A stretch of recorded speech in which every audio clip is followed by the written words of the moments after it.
de la République démocratique du Congo, sur les antennes de Show TV.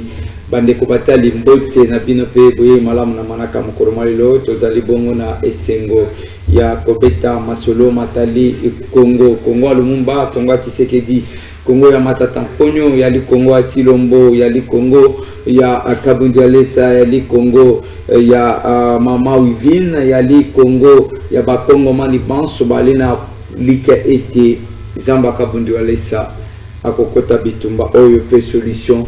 Je crois que Batebele va bien kilobi par rapport il y a descente il y a évangéliste Claude Kabundu Alesa na Mbujimai sololi na gouverneur ayambi ba chef coutumier. Je crois que basola qui na bango selon ba chef coutumier pour préciser na bandeko bayoka qui et le bélier ba chef coutumier puisque bando le bango na Tiluba ils auraient estimé que monument moko izali na Mbujimai na cercle bayo ba ke Mbujimai ba ebi selon ma chef coutumier, Talisi, prophète de la nation, Jean-Claude Kabundu Alesa, a été Bozu, Tombo, Bofulukami, il y a la province, il y a Kasai oriental, et Bataminde na monument wana. Et c'est là qui na bango kosinga Kabundu Alesa a été apikola yango. Mais Kabundu Alesa a rebité. Biso toale na bokasi wana te ya kopikola kasi na nzela molimo musantu tokotia kaka maloba totandi loboko tolongoli puissance nyonso eza na kati ya statut wana et puis makambo makotambola malamu et puis ayambamaki bongo na gouverneur ya Kasai oriental bomonaki après lisolo le gouverneur l'a bel et bien dit que c'est lui le témoignage vivant ya makambo oyo Kabundu Alesa sala pe akoko bakosala et vers la fin soko ya bimopaya esengeli opesa eloko moko po atika mapamboli yango bapesaki ye ntaba oyo tozozela aona kisasa tolia kolia pe ataba posona moi musune ya muke et aussi l'évangéliste asila kibongo kopambola province mobimba kopambola Congo kopambola également gouverneur ya Kasai oriental ndeto kosenga na basala nzambe nyonso bazala lolenge wana balanda pe lokolo ya évangéliste Claude Kabundi Walesa. Voilà, numéro ezali na se ya etando ike bokobenga bokokomela biso et kozala malamu. Courage à nos léopards et au staff technique pour la match ya RDC contre Colombie. On espère que ba léopard bakosepelisa lisusu bayimbo mais maman moko ayebisi na nga bime ndenga tokeika mbala liboso tochebi 1-1 après 52 ans République démocratique du Congo via les léopards tochebi mais to sepeli mais après match tata mokoza ekolo asali sortie médiatique ayo ko na ba makambo ya bamboa batu mususu ko basiliki siko détermination bazaki na ngo landa léopard si ba mususu ba kolemba selon d'autres discussions on dirait que bon, tout le bangoka que na régime ya Mukontombolo Fati Beton ndenge ba ya force du progrès bali ko benga na ye ndeko premier bi na coupe du monde de ce côté là bokolo ba pe ata Fati Beton Mukontombolo et longoli pe casquette na ya opposition de société civile ils allaient pas encourager quand même que énergie au bâti na léopard bâti na foot na niveau mondial énergie moko ndeto tsenga na bango batiango pe na bitumbezali na est batia na nzala ya peuple congolais batia na circulation ya peuple congolais batia également ya boboto ya peuple congolais de peur que na bayenge benana biso makambo makende ndenge esengeli plainte contre force du progrès il dépense selon ba avocat conseil na yango va saisir procureur près la cour de cassation fermé fondé ba ebisi na ye o nyonso akomeka bo fongola matoi o nyonso akomeka se réclamant la force du progrès asali baba vie justice et sala musala na yango.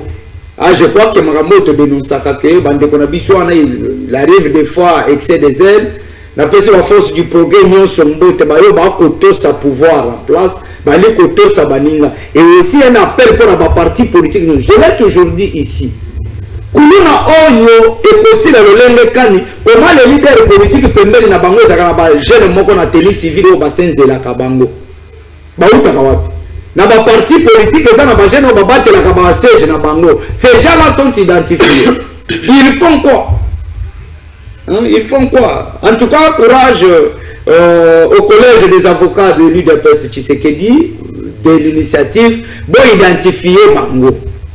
Ce que bon identifier Bango et Kozala Malam. Merci.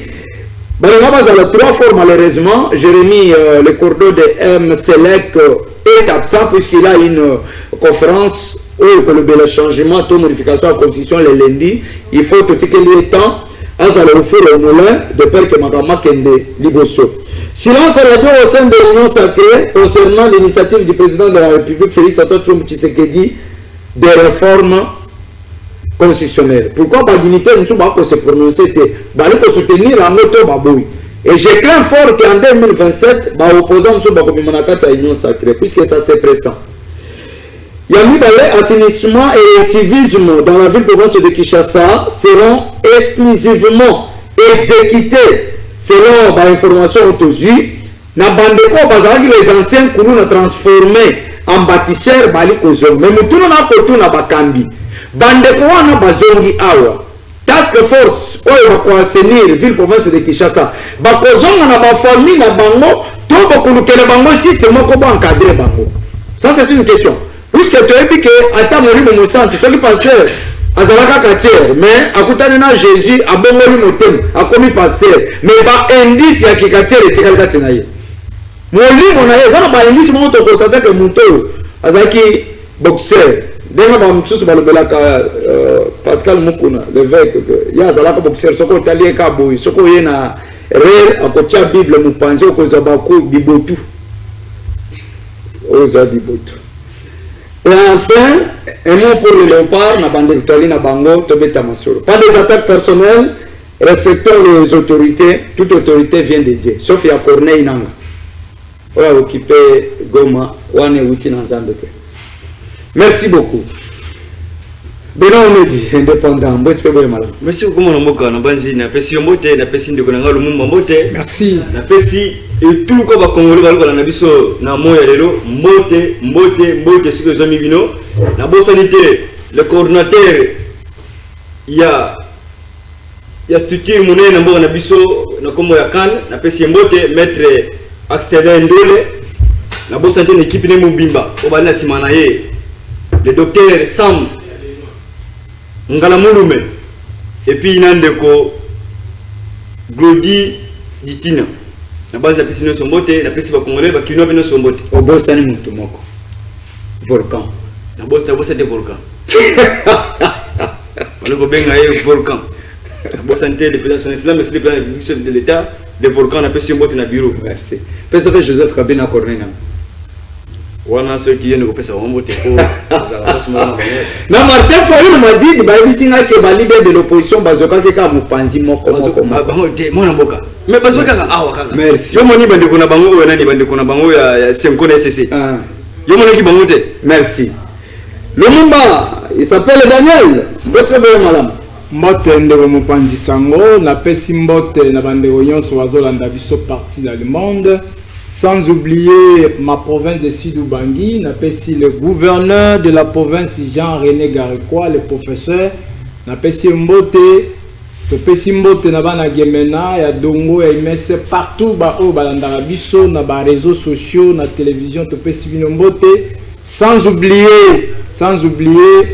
honorable Ernest Ndengo, oyo azo bunda poke ekata na secteur ya Dongo ezwa makoki ya kozala rempli to pesi mbote sans oublier de on appelle journaliste na pesi mbote de on ngai félicitations à Moussalo Zosala. Nous sommes là pour parler de la République. Merci. Parce que soki to lobeli Congo te muto ko lobela Congo azate maton mingi silence radio na kati ya président de l'Union sacrée et plusieurs leaders d'opinion va soutenir qui kata mokozo école depuis à Bianga Batobans pour basala l'Union sacrée, mais on constate aussi l'absence de Vital Kamerhe et Ali Kolobate Jean-Pierre Mbemba Batangi Grace Coutinho. On en a cité autant Bali Kolobate pour bala kisakazaka na bango ke bali sima initiative ya tata mokozo école que bali ko se préparer pour ba rejoindre l'opposition.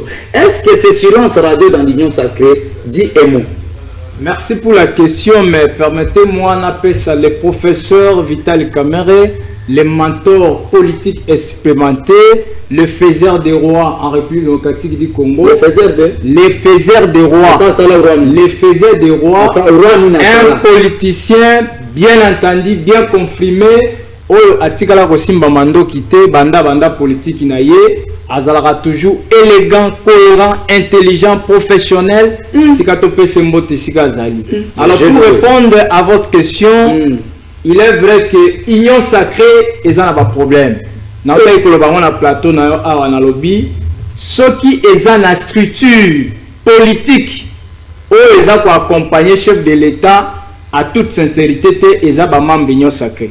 Je vous rappelle ici dans ce plateau, Présidium Union Sacrée batikala kosala réunion te. Natikala Présidium Union Sacrée ti lelo natikala komona bango te bazo sala réunion. Et j'aurais même appris que il y a une divergence d'idées entre le deuxième vice-président de l'Assemblée nationale, le doyen Mbosso, na secrétaire général, secrétaire permanent, le professeur voilà. J'aurais appris Babilo Wabongo. Je ne sais pas si c'est vrai, ça reste encore à vérifier. Ouais. Vous serez d'accord avec moi que dans quatre unions sacrées, il y a un problème. Il y a beaucoup d'hypocrites. S'il vous plaît. Je dis bien, il y a beaucoup d'hypocrites. Tant que vous êtes hypocrite, ils ont injurité. Quand tu fais l'hypocrisie, il y a et les gens qui sont pour l'intérêt politique. Ils concevoir le pouvoir, ils concevoir beaucoup soit ministère na bango mais en réalité bazo sala mosala ndenge sengerité pour la kosunga tata mokonzi ekolo. Et je chute par rapport au tangi président Vital Kamerhe. Pourquoi silence à Vital Kamerhe? Nazo yo kango partout dans les réseaux sociaux, le président Vital Kamerhe ne parle pas et surtout à ce qui concerne la réforme constitutionnelle il ne se prononce pas à la prison par rapport à Nini. Non, vous savez bato bazilara professeur Vital Kamerhe aloba. C'est là où j'ai toujours dit que l'intelligence des professeurs Vital Kamerhe a dérangé ma membre de l'Union Sacrée. Je vous dis, il est le seul qui a dérangé l'Union Sacrée de l'intelligence. Oh mon frère ami, il ne faut pas comparer Kabouya avec M. Vital Kamerhe. Vital Kamerhe d'abord c'est un professeur d'université, Kabouya n'est pas un professeur d'université. C'est une grande différence déjà. Deuxièmement, Vital Kamerhe, il a été le directeur du cabinet des chefs de l'État. Tikana Soro Gomongo, le président du pouvoir naïe. Première ordonnance, le président a signé comme président de la République. Il a signé que ça a nommé Vital Kamerhe comme directeur. Après ce projet à 100 jours, le projet de 100 jours est purement politique. Je ne suis pas ici pour dévoiler ça parce que pour la biso on a passé parce que c'est le cas déjà. Donc je voulais tout simplement vous dire que le président Vital Kamerhe il est serein, il continue à soutenir le chef de l'État, il continue à être avec le chef de l'État, à Kotikala jamais cause en opposition, mais à ce qui concerne la réforme constitutionnelle, jusqu'à présent, non, c'est prononcé. Nous attendons avec le temps, mot de la partie, et le président Vital Kamerhe, il va parler, il ne doit pas trahir Mboganaye pour Atikala jamais trahir Mboganaye. Banda alongwa na PPRD. Alongwa na PPRD a créé une union sacrée pour l'intérêt à Mboka. Je pense qu'il garde toujours cette ossature, il garde toujours cette couleur. Il y a que défendre Mboganaye. Je ne pense pas que la population va la décider pour le président Vital Kamerhe. Merci, population va la décider pour le Vital Kamerhe par rapport à l'expertise. Mais on se pose 1000 questions, peut-être plusieurs. On s'adhérer dans la vision Tata Mokonzi Ekolo, soit vision changement ou révision constitutionnelle. Alors, ce silence à radio, c'est Kabouya qui est au four et moulin. Comme Kabila l'avait dit récemment qu'il est le seul Congolais qui s'est battu, qui a fait le tour de la République démocratique du Congo pour défendre cette constitution. Moi, il y a abouti. Est-ce qu'aujourd'hui on peut dire que dans l'union sacrée, il y a un souci? Merci beaucoup, mon Mboka. Nabandi, question, on a mon Mboka répondra qui est Nabandi journaliste Moko. Na pour des places, mon Mboka Salaki répondra qui est. Que nous avons des cuisine interne. Union sacrée. Milinga milinga, vous savez, union sacrée, on est allé ni cuisine interne. Mais on est allé Koloba, soit tu peux prononcer pour la changement de constitution. Changement de constitution, c'est ce qui m'ont allé prononcer individuellement.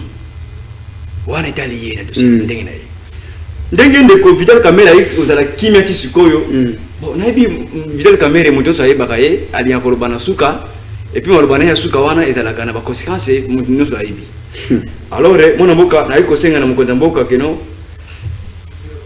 vu que ezali cuisine interne o ndenge alobaki na point de presse mais sikoyo usage ezali ke efu mokonzi ya mboka atala nano sikisiki na kati kuna nini biloko ni bale kolamba kuna kwa na nzuri ya nyonso ati biloko bale kolamba wana tisiko biloko na mesa te banda babandi kolamba bande wani kolamba biloko bale kuma na mesa te tandis que biso wana nzala oko pesa ki mboko kolamba na ebite soki nani pesa ki mboko kolamba totuna André Mbata yele permanent oyo na yeko yeba te mungo na mboka volcan tala biso moto pesa ki mboko kolamba na union sacrée biloko bale kuma na mesa te biloko balambaki ayoko na mesa te mwana mboka volcan ndongo bakeza cuisine interne na mwana mboka tisika oyo tali comprendre te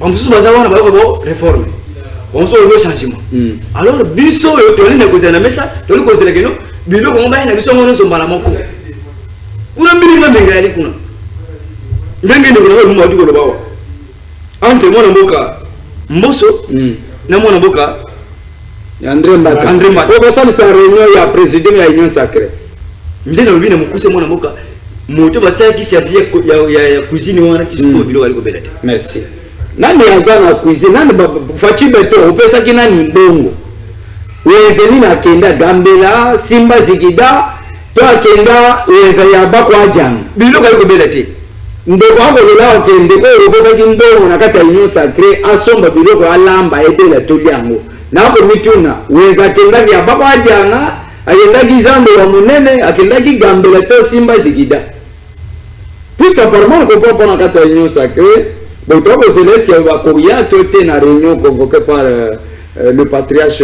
Christophe Mbosso parce que ça lango kuna est-ce que bon kobima est-ce qu'il y a sacré dans un trésor public est-ce qu'il y a sacré dans un trésor public on va en une caisse puisque kosangana wani faut moi champagne et melama batu mususu Balala Pongi.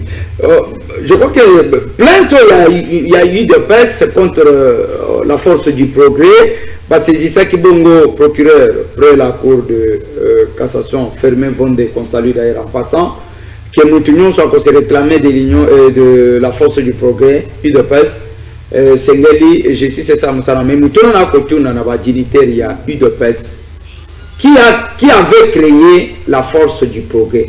L'idée était quoi? Vous devez dire à la population claire. L'idée de la création de la force du progrès était quoi? Et Zalaki Nini, comme mesure de protection, de peur que lorsqu'il y aura des bavures, peut gérer Bango. Nous avons bandé sur la moto. Babandaki a muke, botiki Bango, bakomi inondé, moyen pour recadrer dans le société. Je crois que quand il y a eu de presse, va comprendre mbela na biso va initier mais nous tournons na pour tourner na Augustin Kabouya na ba avocat ya eu de presse bokolongo la bango na kati ya eu de presse Tshisekedi puisque les associations associatives ali de presse bakolonga eu de presse to bakotika la na kati ya eu de presse soki balunga eu de presse bokotinga bango soki baza na kati ya eu de presse mesure nini conservatoire au botte na tina na bango de peur que exactement que la force du progrès bango ne bazo créer décalage peut ko bebisa ba mususu exactement ba infiltrer on va se présenter pour se réclamer de la force du progrès mais pas de force du progrès peut-être dans la partie politique mususu tellement ba dit que force du progrès peut-être basanga ba désordre moko wa bango ba ko tu peux balati kazaka wana un coup de tonnerre de la part des dirigeants de l'UDPS de cette initiative, il y a Simba Justice qui est l'union sur la Babaville contre nature, va interpeller.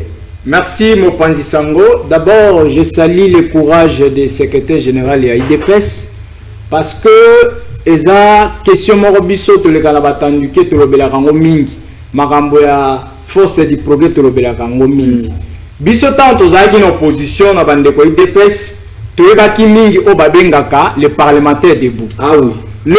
Nous constatons que les parlementaires debout babunga. N'habite sur bazala ou bien bazala raté.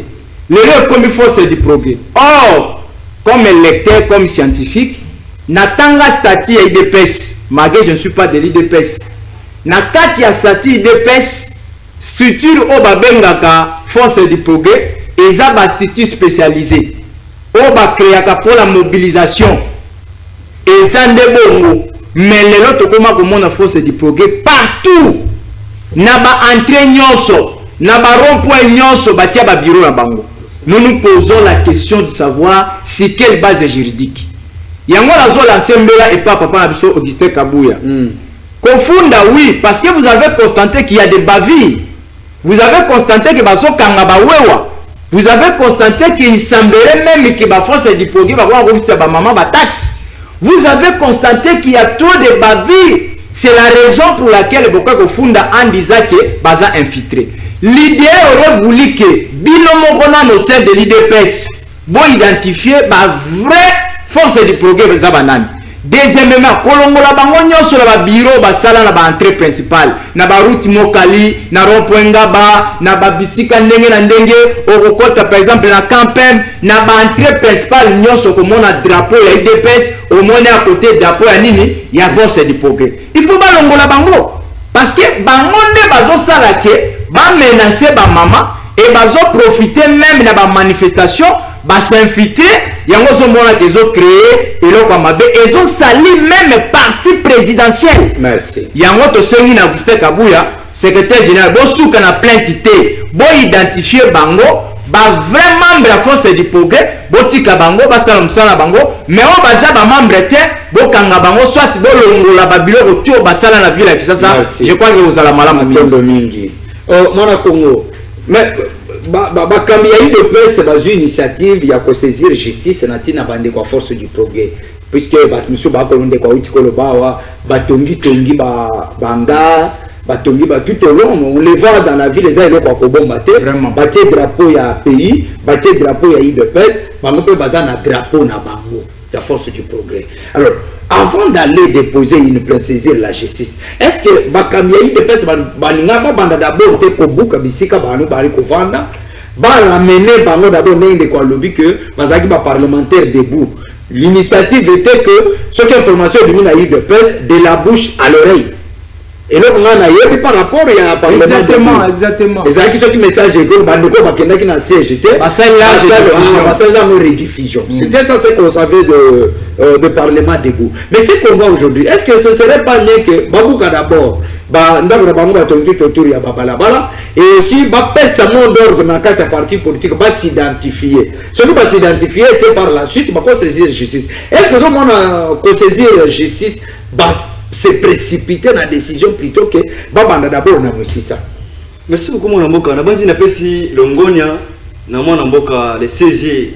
C'est pas facile là, il court de Christian Kabouya tu le en passant la nation Kabouya AK44 na AK47 AK Bibotu na pesi mbote na pesi merci plutôt parce que on ndenge ndeko mu auto koloba force du progrès oui ezali équipe moko surtout bande ko na biso ya IDPS mais na ndenge babandaki ko sala ba activité na bango donc comme ko le quand même na ndelo donc ndenge dikansi bazui wana ke ba funda bango et senge ba suka na funda te et senge ko suka no ba longola bango na ba bare mususu parce que so comme na pas na première wana ba che bazwana baza nezani ni batongi mwanzo bache wana doki bache kama bangari na bango na bango doki za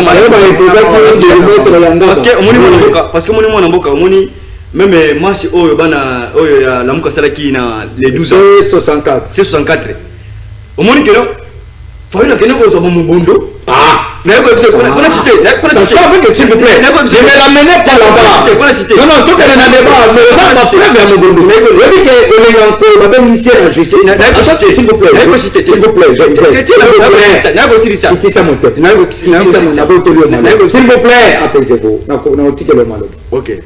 Je vous ai aujourd'hui sur ce plateau. Il faut tokanisa ka Congo. S'il vous plaît. Je ne serai pas en calme, en silence. Ce que nous avons dit dans le plateau parlons Congo, qui après ma déclaration dans le plateau na biso, justice et bénéficiaire à éclaircir. Non, là je ne serai pas une police du débat. Okay, ici, réfléchissons pays. Okay, mais dire que Fayoulou, à même qui va Moubondo, vous en avez preuves. Allez-y. Alors, au moins que non, bango bakolinga bazwa l'équipe moko bakuluna, au moins match na bango au bazaki les 12. Au moins que bango bazaki na bambeli.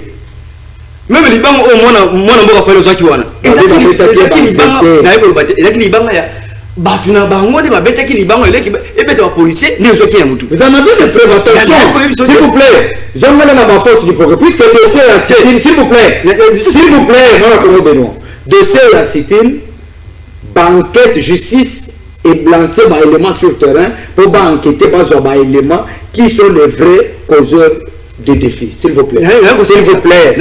Apaisez-vous. Ici, on parle de la force du progrès. Raccourement frauduleux, s'il vous plaît. Raccourement frauduleux. Il y a que le côté que le ministère tant que l'enquête de justice est en cours, c'est que nous avons à faire et à côté à la Kimia. Banquette que n'était dans souka, justice et paix biso bien. J'ai aussi dit ça. Donc nous on dit que les candidations il des personnes pour qu'on fonde des progrès et ça dit que c'est bien. Parce que l'opposition, les qui passent à l'année, bana ko so batuna bango, bacha na nzela, bana ko sala ba vie ba ngana ezaka force de progrès. Parce que même ndé ba bengi bat le 8 wana. Ba ko yape susu na ba équipe na bango, ba ko sala susu ba désordre ba ko force de progrès. Les questions moi na mboka Augustin Kabouya aussi pour na ba avocat pour na ba porter plainte na force de progrès et les questions moi là parce que et donc comme ngeno rebelle sur ça ma Kinshasa Kinshasa soit chaka na nini na force de progrès. Merci beaucoup, merci na ba force du progrès nous il y a UDPS ba résistant il y a la Mouka bande Koban ça banvol ensemble tous les partis politiques enseigner aux militants aux combattantes le civisme. C'est très important dans le parti politique. Beaucoup il y a secrétaire généraux en charge des formations et d'école du parti. Et puisque vous allez accompagner bien dans combat et c'est pour protéger Bango, bazala pour vous, ba pour ya collecter par rapport à l'ambition na binoté. Na ben ici bandegonga à force du progrès, ba parlementaire debout il y a eu de Tshisekedi, ba résistant à la Mouka, dans tous les partis politiques que je n'ai pas cités, aimons ce pays. Ça ne sert à rien que vous ayez un leader politique qui sont pakala, moi ma B0, il y a cause de millions, il y a ok, bazokisio, amemio na l'hôpital, yon soit les autres qui baku na zoto. Donc, na sengi, na calme, na batunyon, sur de peur que Congo na biso et aller au Kenya. A Augustin Kabou na équipe na yo, boluka le lundi kani, il y a orienté bandekwana, bas à l'identifier. Et cause à la moi malam de bando télé na ba site na bango bazote les parlementaires debout de l'UDPS et banda ko sala moi malam bitumbate ko finate ko betete alors et qu'on aurait comment il a été Tshisekedi du personnel assainissement il y a vu province de Kinshasa j'aurais appris que quand son Kabou au-delà de l'assainissement bah côté le mélapé un civisme routier et puis est-ce qu'aujourd'hui on peut dire que la ville province de Kinshasa est gérée par 3 gouverneurs, notamment le gouverneur titulaire, le vice-gouverneur et le 3e, si on peut le dire, Kasson Kabouik. Alors, l'eau à Bakuluna, Bansen Kouloun plutôt, je m'excuse pour le terme, sa population, aujourd'hui ils sont les bâtisseurs. Alors, même famille na bangoto gouvernement provincial baluki disposition ya ke bandeko na bazala cantonné na esika moko peut contrôle na bango et amputer circulation ba imbokate. Merci de mon Panzi Sango, mais permettez-moi de raconter moi Mukende Kolanga Benoît. Au présenté qui est Aza indépendant, mais tant que maloba il y a parfois abimaraloko la zone défendre l'IDPS, abimaraloko la Aza Mouti d'IDPS.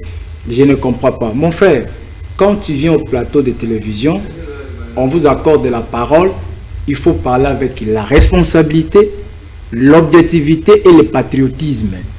Parce que toyaga awa kosala ki dialo elote. Toyaga awa pona kolobela mboka. Et quand tu viens au plateau, il faut respecter les thématiques. On vous donne des thématiques, il faut tirer la thématique. Si vous êtes hors thématique, non, vous ne maîtrisez pas ce que vous dites. C'est très important et j'ai aimé à recadrer. Prochainement, il ne faut pas faire... Non, pas de prochainement, il ne faut pas vous obliger. Non, non, ce n'est pas bien ce qu'il a dit là. Il n'a pas de preuves à ce qui concerne Martin Fayoulou. Il doit quand même se tranquilliser par rapport à ça. Par rapport à Motuna Nayon de Benoît, Tolobaka Ngoa prochainement que il se pose un problème sérieux dans la Bisso, la République démocratique du Congo, en particulier la ville-province à Kinshasa. J'avais dit ici dans ce plateau que ce cause article 198 de la Constitution de Bisso, ils ont permettre que le président de la République, Assalanini, a une ordonnance pour investir le gouverneur sur le élu. Même l'article 198 et le bilin sur aucun alinéa et le dit que le président de la République a le pouvoir de révoquer un gouverneur peut nommer gouverneur Moussous. Article 198 sur bien entendu au moment que pouvoir et président est allié à nommer le gouverneur. Mais souvent les gens parlent où le président n'a pas le pouvoir de nommer le gouverneur. Il y a mis tout le temps gouverneur militaire ou président pour la nuit. Mais n'est-ce pas l'état de siège? Mais l'état de siège, mais ça pouvoir à président. L'état de siège ou pas, le président lorsqu'il constate qu'il y a quelque chose s'il ne va pas, à nommer gouverneur. Alors, la province na biso, la capitale, ville province à Kinshasa, biso ba mosusu particulièrement netinga, il se pose un sérieux problème ou peut-être trouver battre sur la solution. Daniel Bumba a été élu gouverneur. Bapesi misoro pour l'assainissement ville province à Kinshasa. Akoki mosala wana te na vice-gouverneur na Yeli. Bakoki mosala wana te. Le président de la République a nommé Moutou Moussousou asala mosala na place ya Babumba. En même temps le gouverneur il est là. Maintenant je me pose la question. Le gouverneur m'a l'assainissement a osala mosala ni. Maintenant nous revenons maintenant à ce qui concerne le lieutenant général Kassongo Kabuki. Moi je le salue.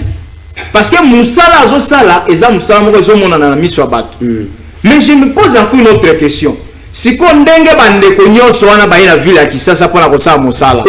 Si quoi kuna banani batika c'est une question principale. Vous voyez? Kuna za vite alors que Moussala kuna silité. Biso to bande ko sepela na Moussala bande ko sana kanya makasisi. Si quoi balongol bande ko wana baina bango na Kisasa. Premièrement ajouter encore nombre d'habitants de la ville province à Kinshasa. Deuxièmement, tu as habité quand tu es en Pansango. Bakofandisa bango wapi. Est-ce que bakozana yo qui il semblait que baza kuna na sele kuna. Ce qui veut baza kuna tamie. Mais est-ce que ngai koleka malamu teke bande ko wana batika la kaka kuna basala mosala ba former c'est ça aussi la demande qui était ba former bato mususu parce que kuluna esilité kuluna ezali. Et ngai koleka malamu que non ba sensibiliser bande ko nyonso bazana bonne volonté que non tala bande ko bino bazaki ba kuluna awa bande ko biso lelo ba komi ko servir mboka bino pe ba kuluna nyonso botika ki kuluna boya to former bino pona ko sala musala ya l'état. Donc je cite en disant que eza ikanisimo ko ya malamu mais total résultat nango yango to sengi na bango ndenge baye bazongela ki kuluna te bazonga suna banda kuna bango te mais basala mosala ndenge l'état asengi basala mais soki bakoki ko bakisa pe ba recruter mususu ekozala malamu mingi matondo mingi mwana Congo Benoît les anciens kuluna transformés en bâtisseurs depuis quand maka CCN de Bauti Koloba mais kuna banane batikali est-ce qu'il ne serait pas nécessaire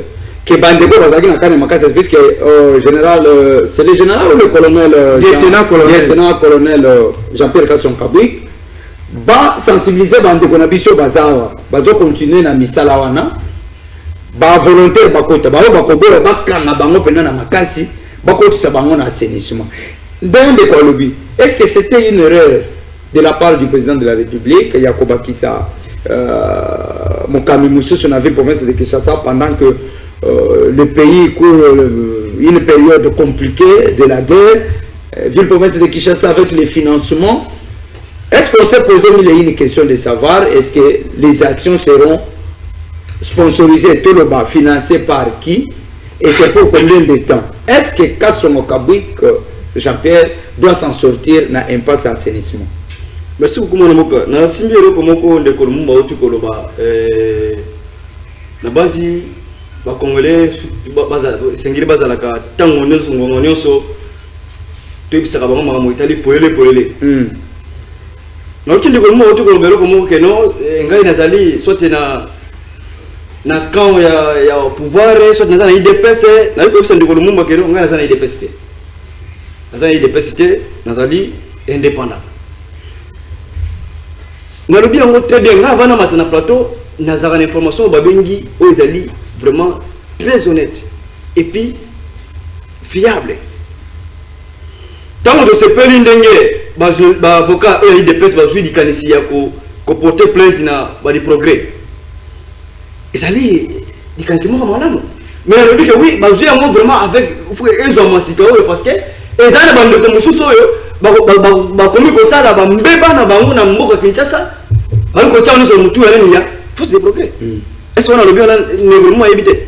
Si le moment est bien, mais comme ça, les 12, ah ouais, les 12, les 12, c'était les 12. Et les là qui là-bas, ma banque, balai ko bêta. Tant que bêta en banque. Alors, ma banque, non, bêta on force de progrès. Mais ça va force de progrès.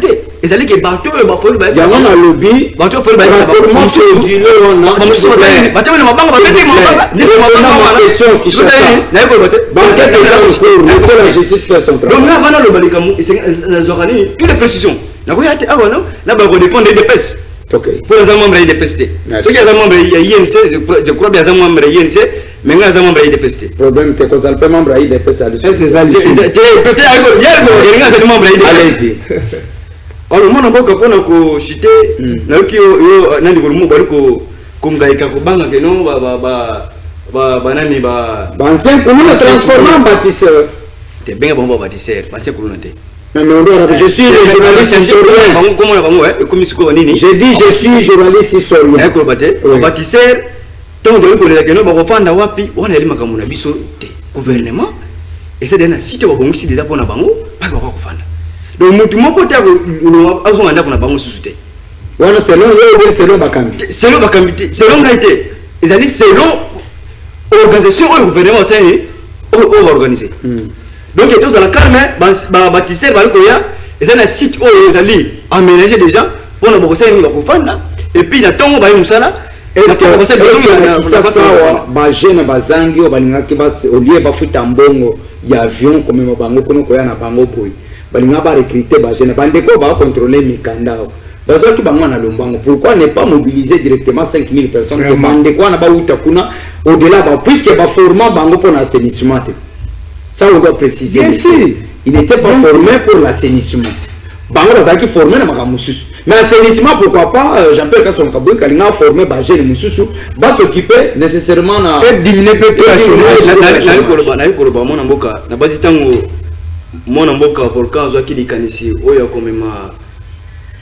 Bâtisseur de l'eau comme le bâtisseur na bandi ezaki na ba plateau nous sera kiawa bana na ba kebongo bango bana wana ba mususu sango ya kiawa ke ne bana wana ndenge yango ba na preuve ala ki ba profiter na ko bate ba boki bango na fleuve ba mususu ke te bana wana ba mususu de ba kati wa mitu ba mususu ngala na preuve mais lelo ba obo ba ki négliger ba ko zonga pona ko bongisa mboka ndenge sengela ki ma formation ba kuna.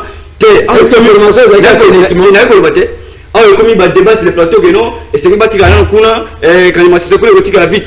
Moi, dans mon plateau, je vais 5 000. 5 000 si on a pour l'assainissement, et ça a été que nous avons c'est merci. Merci. Et on va remplacer Bango. Et ça, nous sommes au article 5. On dit que le cinématique, article 5. Place des années, remplacer l'article 5 de la Constitution. Moi, on remplacer les années, remplacer ma bâtisseur, 5 000. Voilà. Moïka Sanji, au-delà de tout, l'ancien gouverneur du Kasaï oriental. Il était le meilleur dans son temps. Pourquoi je l'ai dit? Puisque Bandeko la Kasaï a dit que mieux vaut un Moïka Sanji à la tête de la province du Kasaï oriental qu'un inconnu depuis Moïka Sanji à la tête de la province. Je crois que Makamususu ils allaient qui content de la penza mais quand même à stabiliser qui province. mais baibanso bayesi mangoika sanjetino lelo wanyanya olobi nini wanyanya bande gombujimai kasa oriental balobi ke ngoika sanje faisait tout de sorte que moi na kasa oriental à se retrouver dans Zulu à se sentir à l'aise qu'il est du Kasaï central et Kasaï oriental plutôt, mais depuis à l'Union, il se baille simanaye. Fin. Également, on a enseignement. Willy Bakonga, à la ministre, il y a enseignement awa. Moto ayamba gratuité de l'enseignement na bokoti ya tata mokozo école na pouvoir y aller Willy Bakonga. Innovation azalaka nango, souci azalaka nango, détermination. Il y a quoi porter un plus pour soutenir vision tata mokozo école par rapport à la gratuité. Maintenant, tout ça article 43, c'était Willy Bakonga. Mais ici, il y a question de se poser mille et une questions de savoir si nécessairement c'était opportun de balayer cet homme pédagogique et nous ramener dans un stade où tout le monde a un repêchage dans l'examen d'État. Repêchage dans l'examen d'État. Nous avons Congo Tony Moba. Donc nous avons à tout le résultat est limité à zone qui va salir nos boulots et le résultat est limité aux diplômes. Diplôme à tout ça nous moni. Tu vois que soit maman n'a bicho tout ça naïe. Ce qui tout ça la pression te n'a pas le vas-y bazé indésiré, bah n'a pas tant n'a pas n'a bicho n'a bazé limité. C'est plus qu'on a interdit ça qu'on a mesure. Mais est-ce que pourquoi on ne peut pas encore réfléchir ni?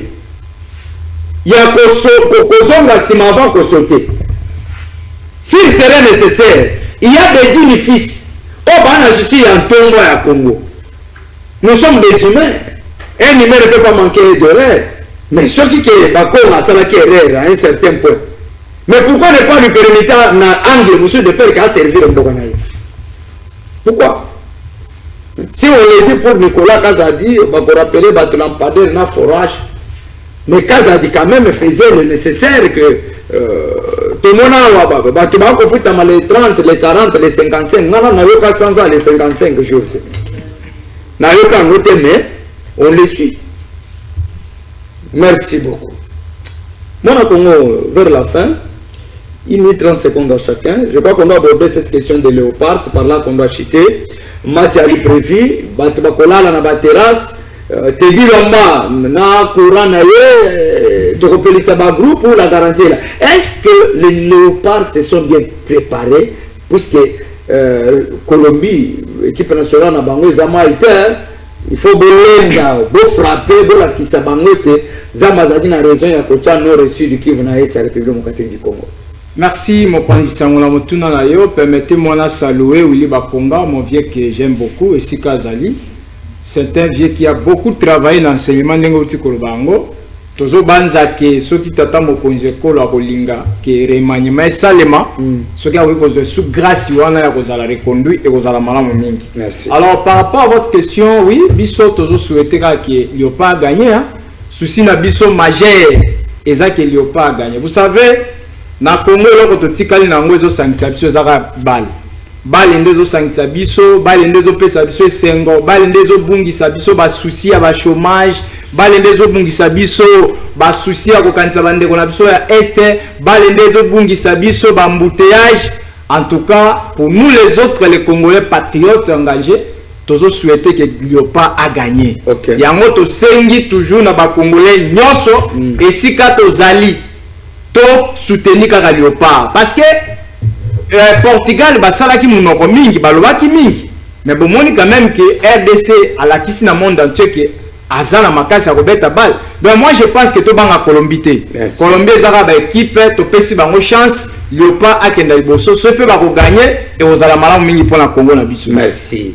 Mona Congo Léopard so ki to gagner course ko bana ninga esengo. Disons que le staff technique, les joueurs sont déterminés. Mais une question est que les joueurs non sont formés les bandes. Au moment numéro 4, on a vu que Cristiano Bazaki na équipe moko, mais baloko na biso moko ta accueilli. Un échec de la part du ministre des Sports. Mon mot merci. Léon a l'autre indoto que on a eu en Congo. Coupe du monde est en Congo. Donc, on a l'autre à partir de attention, on a bandoto, nous sommes sur le to sepeli Congo Mobimba 3 jours ya fête coupe na Congo. Donc match à l'élo vraiment na banti to tondi na ba Léopard nyonso manda coach pe na gardien to pesi bino bokasi bobunda waliko bunda ndenge basoda na biso baliko bunda na este parce que kuna na este bibuto liko bete monko nyonso. Merci. To pesi bino longonya bobunda et puis le longo na ngamo na biso leo na moni coupe na Congo. Vraiment, les pays africains, ils coupe les Congo. Merci. Merci beaucoup. Tambakimana Congo, Benoît Omedi, je rappelle qu'il est indépendant pour pouvoir. Namana Congo, Daniel Di Lumumba, il est confrère journaliste et l'un des communicateurs de l'UNC de Vital Kamere. Merci. Également, la bande de commence Balandi, émission Parlons Congo. Et elle est sur les réseaux sociaux. Numéro est alloué à la salle italique. Bobé Maboko Melabiso. Boko Olanda Manaka na Bicho. Voilà. Je salue Serge Kayembe, il est le conseiller municipal de Kitambo. Il est également le président de tous les conseillers de l'UDPS Tshisekedi. Il est aussi le président du conseil de Kitambo. Également le caissier de Kitambo, Junior Mombanzambe. Merci. Elongo Totombola Kitambo na Junior Mamba Nzambe. Également, na président de tous les enfants de passer Kimbanguiste et Jamikuna na Kankokolo, le président national que j'aime beaucoup, Jean-Claude Bongeli. Merci Lobo Kopete, merci pour notre courage, merci pour tout, merci pour la considération, détermination. Jean-Claude Bongeli à Lobaka à Salaka. Ce qui est le Bokeyi na Kankokolo, bomoni biro boko ya kitoko, ya bana banganga nzambe, et ya église Kimbangwisa na kati ya Kankokolo, elombe mobali oyo, Jean-Claude Bongeli, atonga ngo dandemo, avec équipement VIP.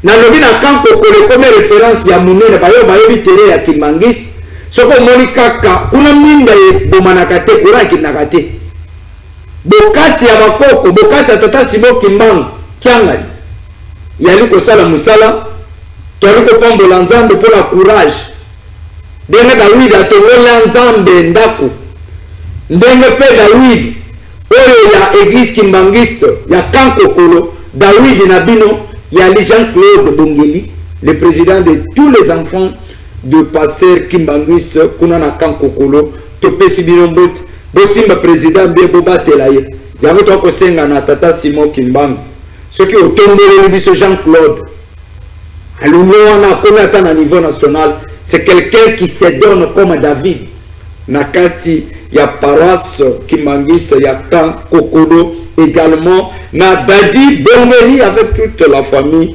Nous vous saluons en passant. Merci, émission réalisée par ingénieur Papi Keliboba.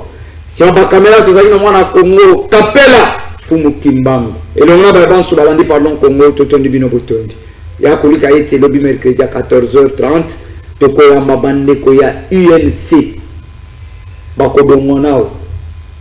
Kuna na UNC bakabwani.